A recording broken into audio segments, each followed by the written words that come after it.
Aujourd'hui, enfin, j'ai reçu. I got it. Bon, je me suis lancée parce que j'ai beaucoup cogité par rapport au fait d'acheter, d'investir autant d'argent pour ce petit bijou. Donc, on va commencer par faire le unboxing ensemble et ensuite je vais vous expliquer où est-ce que j'étais, pourquoi j'ai disparu pendant autant de temps et comment j'envisage les suites de mon apparition ou de ma disparition sur YouTube.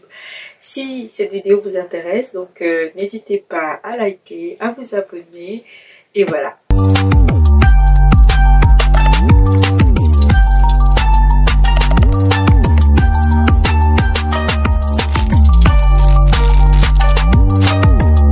Hello les Agamas, bienvenue dans cette nouvelle vidéo.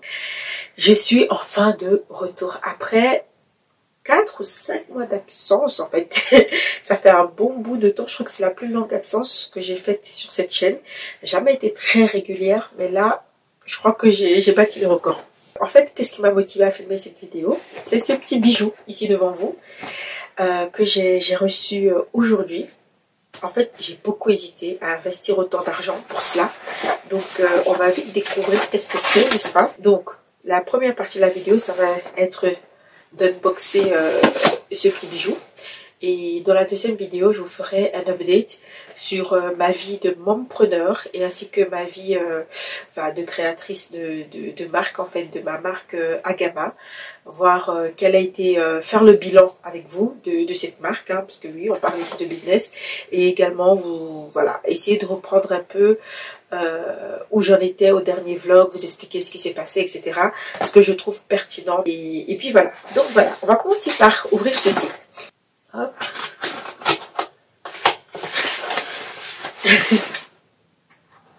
Je suis équipée. Normalement, ça devrait aller rapidement. Voici là. Voilà. Ici, est-ce que je coupe comment?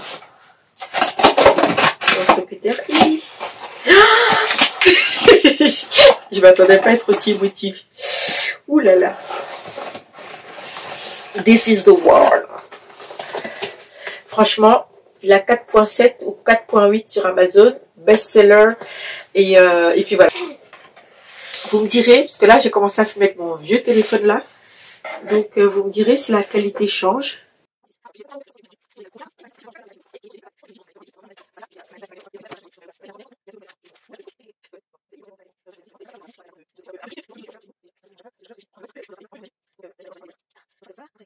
Je m'ouvre le bijou. Voilà. Petit suspense. Vous voyez, ils ont juste emballé dans du papier là comme ça là. Et le papier aurait pu être en or, hein. Vraiment. Faut respecter le prix des gens. Regardez-moi ça. Ça se voit que leur truc là c'est... Oh, il est beau. Je propose qu'on fasse 1 minute de silence pour admirer cette beauté. Ok, donc la batterie elle est à l'intérieur, donc je vais charger et je pense que demain, vous allez comparer. Demain, vous allez comparer la qualité de la photo, de la vidéo. Parce que je pense que voilà, ça va charger toute la nuit et je verrai ça demain. Ouais, bon, et là c'est le petit cadeau. Ça, je l'avais déjà en plus, je pense. Même pas une pochette. La seule pochette qui t'envoie, c'est ça en fait, du papier. Eh Seigneur, Sony, tu ne nous respectes pas. Moi, j'ai beaucoup hésité à acheter cette caméra parce que je me suis dit, est-ce que les réseaux sociaux te rapportent de l'argent? Tu vois, tu es censé dépenser quand ça te rapporte. Et là, je dépense de l'argent que j'ai pas encore en poche en fait. C'est pas un très bon move, mais en fait, c'est une passion. J'aime tellement ça, ça me manque. En fait, je me suis rendu compte que quand je filmais pas ou que je montais pas le montage, j'adore le montage. C'est comme si tu crées une toile d'art en fait, une œuvre d'art et tout. Et quand je ne fais pas ça, ben, je me sens pas... Il y a quelque chose qui me manque dans ma vie. Donc c'est la raison pour laquelle je suis revenue aujourd'hui. Pour ça, c'est pas pour le nombre de followers, n'est-ce pas? Je crois que ça j'aurais quitté depuis. Donc nous allons rentrer dans le vif du sujet. Pourquoi j'ai disparu depuis autant de temps? Donc une des premières raisons pour laquelle j'ai plus fait de vidéos, c'est déjà, vous le savez, j'avais pas de caméra. Il y a à peu près presque 1 an maintenant. Les enfants, ils ont Ils ont cassé ma caméra, j'ai jamais su c'était qui, j'ai même pas vraiment investigué, c'était une vieille caméra, mais je trouvais que l'image était correcte. Elle avait parfois du mal à focuser, mais voilà. Et après cela, j'ai essayé d'acheter une autre caméra, mais c'était compliqué. En fait, j'étais choquée à quel point c'est difficile de trouver des caméras en magasin. À chaque fois, j'en ai fait des magasins, c'est trop difficile. Que ce soit en Belgique, que ce soit en France, que ce soit au Luxembourg, que ce soit même en Hollande. En Allemagne, vraiment j'étais dans plein de pays. À chaque fois que j'allais, j'essayais d'aller voir la Fnac, Media Market, à chaque fois tous les trucs de multimédia, les caméras, il n'y en a quasi plus. Les gens disent que oui, c'est avec l'avenue du smartphone, comme tout le monde filme avec son téléphone. Donc voilà, c'est pour ça. Mais je me dis, mais là c'est vraiment le moment du digital. Tout le monde filme, tout le monde. Enfin bref. En gros, apparemment, à cause de l'arrivée des smartphones, il y a moins de caméras et aussi les e-commerçants, enfin voilà, tout se passe en ligne. En fait, comme je ne m'y connais pas en multimédia, je voulais quand même toucher la caméra, tester, etc. Moi, je suis du style, j'ai besoin de toucher les choses pour voir est-ce que c'est bien, est-ce que ça me convient, est-ce que la prise de main, etc. J'ai besoin de voir ça et voilà, j'avais pas. Puis j'ai pris le risque de commander une première caméra sur Amazon. L'image, elle était éclatée, donc j'ai décidé de la retourner au bout de 2-3 semaines quoi, parce que je l'ai vraiment testé la lumière du jour, le truc, j'ai dit ah, c'est bon, pas possible. Donc après ça m'a un peu refroidi des caméras en ligne. Puis j'ai mangé les différentes revues sur les caméras, etc. Donc finalement j'ai acheté ben voilà mon petit bébé là. En gros voilà la première raison pour laquelle j'étais pas là, juste je n'avais pas de caméra, je n'ai pas le bon matériel et j'avais pas envie de revenir avec une vidéo éclatée au sol du début à la fin. La deuxième raison, c'est que je suis maman. Hein. Mon bébé, il me prend beaucoup de temps et je pense que dans une de mes vidéos précédentes, j'ai évoqué le fait que, étant maman à la maison, je commençais à éprouver beaucoup de culpabilité avec mon fils en fait. À un moment donné, parfois il me réclamait où il dormait pas au moment où j'avais envie de filmer, alors qu'à ce moment-là, j'avais envie qu'il dorme pour que je puisse filmer. Ou parfois, ma routine à l'époque, parce qu'elle a changé, hein, à l'époque, je me levais très tôt le matin, entre 5h et 6h, pour pouvoir filmer. Et parfois, mon fils, mon bébé, se réveillait également à 6h ou à 7h. Je n'ai pas eu le temps d'avancer autant que je voulais. Donc, j'étais frustrée parce que je m'attendais à ce qu'il se réveille à 8h ou à 9h. Il se réveillait pas à l'heure à laquelle j'avais. Et donc, c'était un certain stress. Et puis voilà. Et donc, là, maintenant, le gamin, il se levait à l'heure qu'il voulait. Il n'y avait aucun stress. On a vraiment passé... Enfin, voilà. Je pensais qu'à un moment donné, ça devenait urgent de se reconnecter. Voilà. Quand tu choisis d'être maman à la maison, ton rôle principal, c'est maman. Donc, ton rôle principal, c'est d'être avec le petit. Et c'est harassant, hein. C'est pas toujours évident tous les jours, mais c'est un choix. Une fois que c'est toi qui l'as fait, c'est toi qui l'assumes, en fait, tout simplement. Et c'est ce que je faisais. Troisièmement, mon droit aux aides était terminé. Donc, à un moment donné, j'avais le choix j'avais le choix de travailler les week-ends en tant qu'intérimaire ou puis voilà. Il faut se rendre à l'évidence. YouTube, ça me rapporte rien du tout. Donc, je vais pas commencer à passer parce que ça me prend énormément de temps.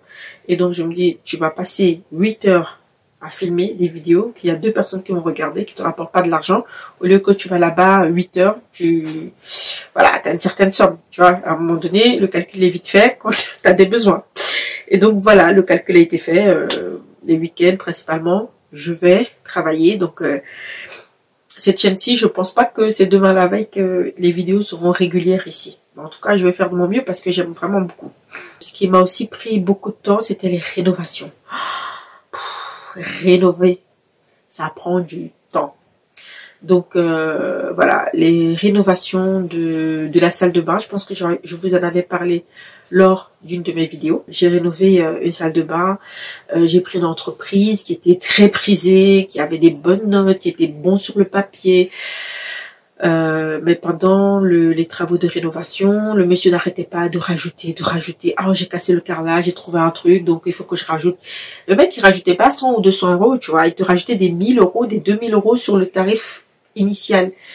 Et donc, ça aussi, c'était un coup dur parce que le tarif qu'il nous avait annoncé dans un premier temps a pratiquement doublé en fait. Vraiment, le tarif qu'on nous on s'était mis, il a presque doublé. La chance que j'ai, c'est mon mari, c'est lui qui supervisait. Et dites-vous que mon mari il a fait une bonne partie des travaux. C'est lui qui supervisait, c'est lui qui était là en fait tous les jours en train de regarder les erreurs, parce que les erreurs qu'ils avaient laissées, j'aurais été femme toute seule. Et combien de fois je me suis pas fait arnaquer dans cette maison. Donc je sais très bien que franchement, j'ai eu beaucoup de chance de ce côté-là. Puis j'ai aussi beaucoup fait des petits trips. J'ai un peu voyagé avec ma sœur. On s'est fait annuellement, voilà, à nos anniversaires tous les ans. On voyage toutes les deux. On se fait une nuit, voire 2 nuits dehors. On laisse les enfants voilà, on les dispatche à qui veut les prendre. Et après, on se fait vraiment notre week-end de folie. C'est l'heure de notre anniversaire. De notre anniversaire. Au revoir la maison. Voilà. Les gosses avec le seul. Oh.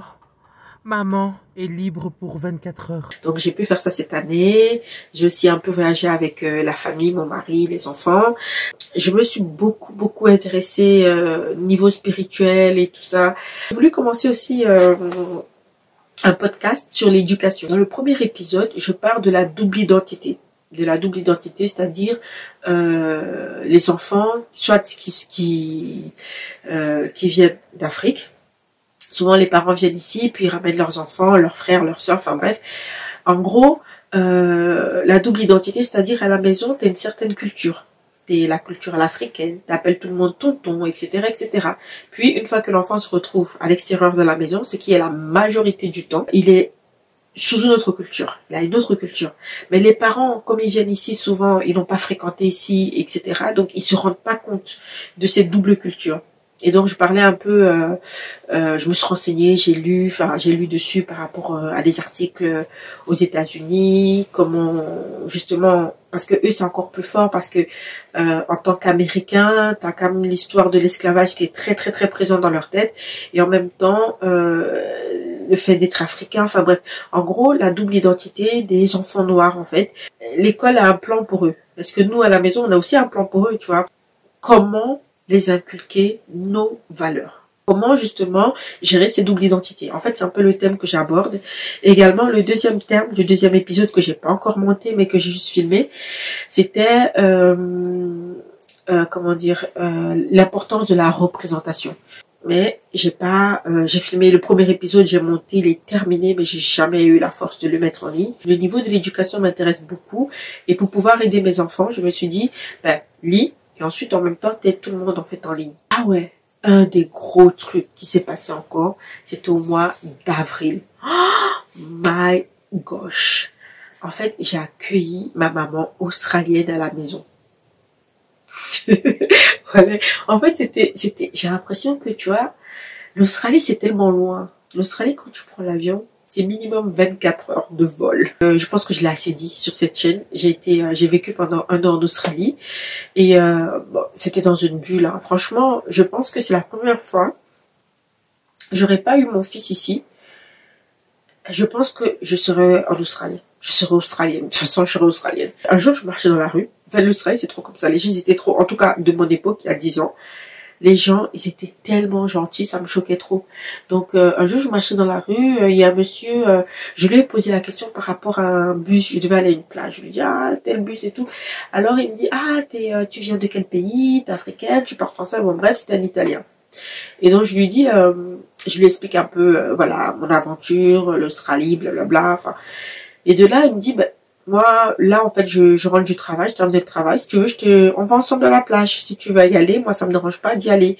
Moi, au lieu de rentrer tout seul à mon appartement, ça me dérange pas d'aller avec toi. I was like, bon, au début, t'as peur. Tu te dis, are you sure? Bon, après, moi, j'étais en mode one live aussi. Donc, j'ai accepté, on était à la plage. Et donc, il m'a parlé de ma maman australienne. Il me dit, je connais une femme africaine qui fait des cheveux. Et j'ai dit, ah bon? Il me dit, oui, je connais une femme africaine, si tu veux te faire des cheveux et tout, je suis très amie avec elle, donc si tu veux, il n'y a pas de souci, je peux te la présenter. Je dis, bah, c'est parfait. Donc quand je vais chez cette femme africaine, c'est elle qui est devenue ma maman australienne. Elle m'a aidé à trouver du travail, pendant 4 mois, j'ai vécu chez elle. Je te jure, le jour où je faisais même semblant que j'avais payé le loyer, mais elle se vexait. En fait, ce genre d'humanité, de gentillesse. Elle me donnait de l'argent de poche quand je travaillais pas. Elle m'appelait tout le temps des gens pour me faire travailler. Elle m'a fait travailler. Elle m'a trouvé un travail grâce à un de ses contacts après genre 2-3 semaines. Et donc cette femme-là, moi je m'étais dit, on a gardé contact. On s'appelait de temps en temps. Bon, au moins une fois par mois on s'appelait et tout ça et tout ça. Et elle me disait, oh, jour, j'aimerais bien visiter l'Europe. Et là, un jour, elle m'appelle. Je crois que c'était même un mois avant. Elle me dit, je pense qu'il est temps que je visite l'Europe. Ma fille m'a dit qu'elle allait faire un petit tour de l'Europe et ensuite partir en Afrique. Donc, elle a insisté pour que je vienne avec elle. Donc, je pense que ce serait l'occasion de découvrir où tu habites. Je lui dis, what? Je n'y croyais pas. En fait, c'est que quand on dit il n'y a que les montagnes qui ne se rencontrent pas, c'est vraiment ça. Bon, j'étais retournée en Australie, mais je crois que c'était 2 ou 3 ans plus tard, mais c'était sous les frais de mon frère. Donc j'avais été aussi faire une bifurcation à Melbourne, mais c'était juste 1 ou 2 journées. Après, c'était avant mon retour ici en Europe. Donc voilà, quand j'ai été la voir, voilà, c'était en mode chap-chap, quoi. Donc franchement, quand je l'ai accueilli ici avec sa famille, c'était un moment, waouh. C'était un moment, ils sont venus ici, ils sont restés 1 semaine chez moi. Elle a rencontré ma mère, elle a rencontré ma sœur, elle a rencontré... En fait, c'est que, il y a vraiment que les montagnes qui ne se croisent pas. Ça a été un moment tellement émouvant pour moi. C'est tellement une femme en or, enfin, c'est dingue. Il y a des gens comme ça dans le monde, ça te... En tout cas, c'était un plaisir de les accueillir ici et ça m'a vraiment fait du bien de la revoir. C'est des gens... Je pense que la suite de la vidéo, je la ferai demain. Là, je vais vous parler vraiment de Agama, du bilan. Si jusqu'à présent, la vidéo vous plaît, si vous aimez mes racontages, hein, n'hésitez pas à liker, voilà, à poser des questions, à mettre un petit thumbs up. Hello les Agama et bienvenue dans la suite de cette vidéo. I am back. Mon retour sur la plateforme, sur les réseaux en fait. Franchement, j'arrive pas à être sur les autres plateformes. Que ce soit Instagram, que ce soit Facebook, que ce soit TikTok, tout. En fait, il n'y a que YouTube. Parce que je suis une grosse pipelette. J'aime trop parler. Donc, il n'y a que YouTube dans laquelle j'arrive à être tranquille, à être bien. Je vous retrouve 2 jours plus tard pour la suite de la vidéo. Donc cette partie-ci, je vais beaucoup plus parler du bilan de la marque Agama. Qu'est-ce qui s'est passé depuis le lancement officiel, la création du site, etc. Pour celles qui découvrent la marque dans cette vidéo, en fait Agama, c'est une marque de vêtements qui partait du principe que selon ton humeur, tu pourrais changer le vêtement que tu portes. C'est un type de vêtement interchangeable. C'est-à-dire que parfois, tu peux décider de créer en fait une bande de tissu sur une bande scratch qui est sur le vêtement. Tu peux écrire des messages. Le but principal pour moi, c'était d'écrire des messages d'abord.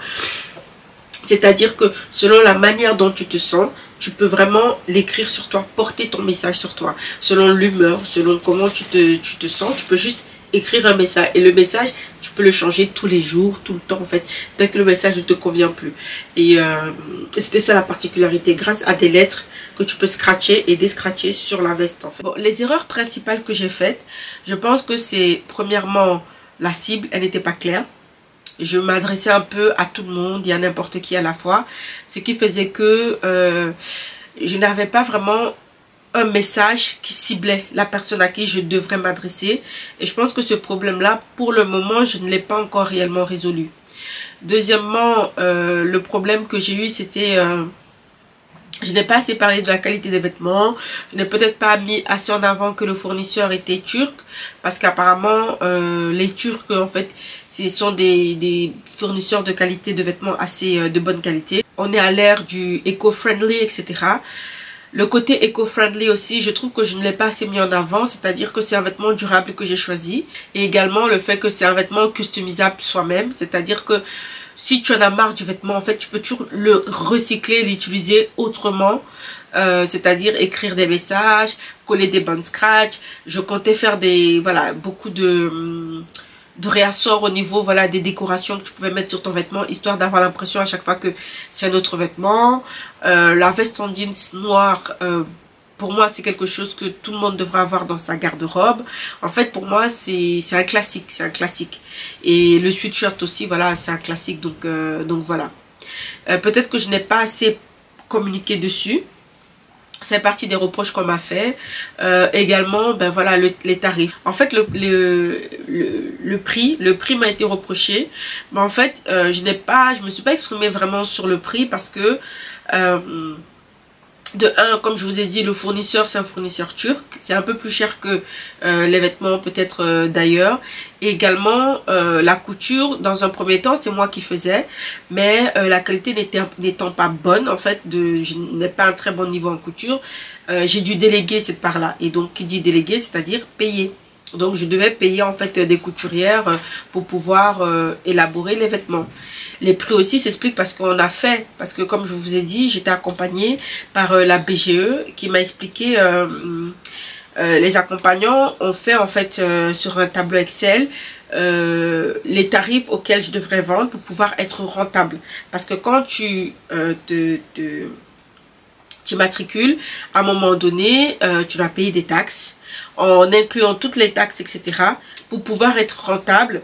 Le prix d'une veste, parce que quand je regardais le prix de base, la main de la couturière, le matériel que je mettais pour la customisation, tout ça faisait que j'étais obligée de faire la veste en jeans à au moins, qu'elle m'a dit, au moins 80 €, qu'elle m'a dit, minimum 80 € pour que ce soit rentable. Et les sweatshirts, comme ils m'ont coûté un peu moins cher, donc les sweatshirts devaient être dans les 70, 65, 70 € pour pouvoir être un peu rentable. Et c'est la raison en fait que c'est pour ça que j'ai mis ces prix là, tout simplement parce que quand on regardait le prix du packaging, le prix de tout ce que je mettais pour la confection d'un vêtement, combien me coûtait un vêtement, packaging inclus, à produire, il fallait que je fasse ce prix là pour pouvoir être capable de payer les taxes, etc., etc. Donc voilà.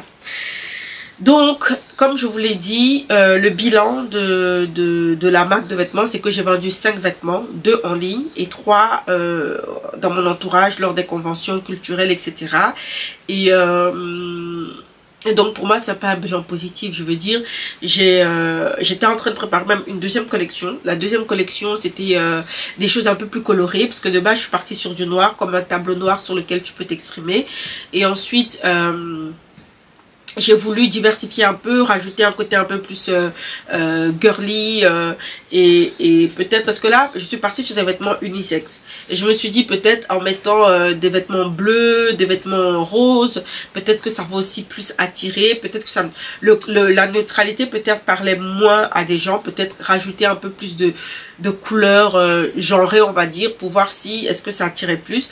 Et malheureusement je n'ai jamais pu sortir cette collection parce que la première collection elle n'a pas connu le succès escompté. Et 5 vêtements en 10 mois, je trouve que c'est beaucoup trop peu par rapport au temps, parce qu'à un moment donné ça me coûtait du temps en famille. Je passais des soirées, des nuits, des journées à travailler sur la marque, et ça ne me rapportait rien. Donc au niveau de la balance, je vais dire de l'équilibre, intérim, tu es sûr que ça te rapporte. Tu vas au travailler, tu as un certain nombre d'heures, à la fin du mois, tu es payé.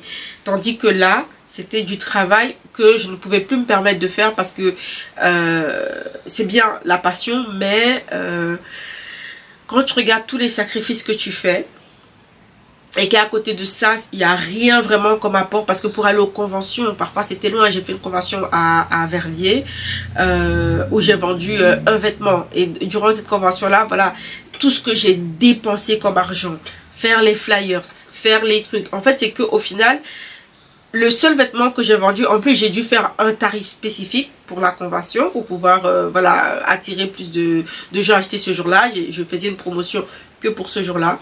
Et donc ce qui se passait, c'est que je ne rentrais même pas dans les frais de tout ce que j'ai dépensé entre l'essence que j'ai dû payer pour y aller, les flyers pour essayer de communiquer autour du truc, pour faire mon stand j'ai également dû faire des posters etc.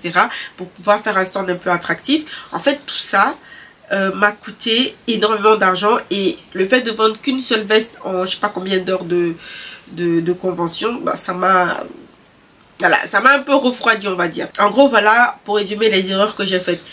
Également, autre chose qu'on m'a suggéré de faire, c'était d'approcher les influenceurs. Quand ta marque fonctionne déjà un peu, tu as une certaine légitimité, tu vois, tu as plus confiance en tes produits.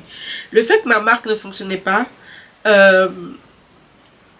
j'ai eu du mal à aller approcher des influenceurs. Je ne sais pas comment l'exprimer. En fait, c'est peut-être le syndrome de l'imposteur. Je me disais...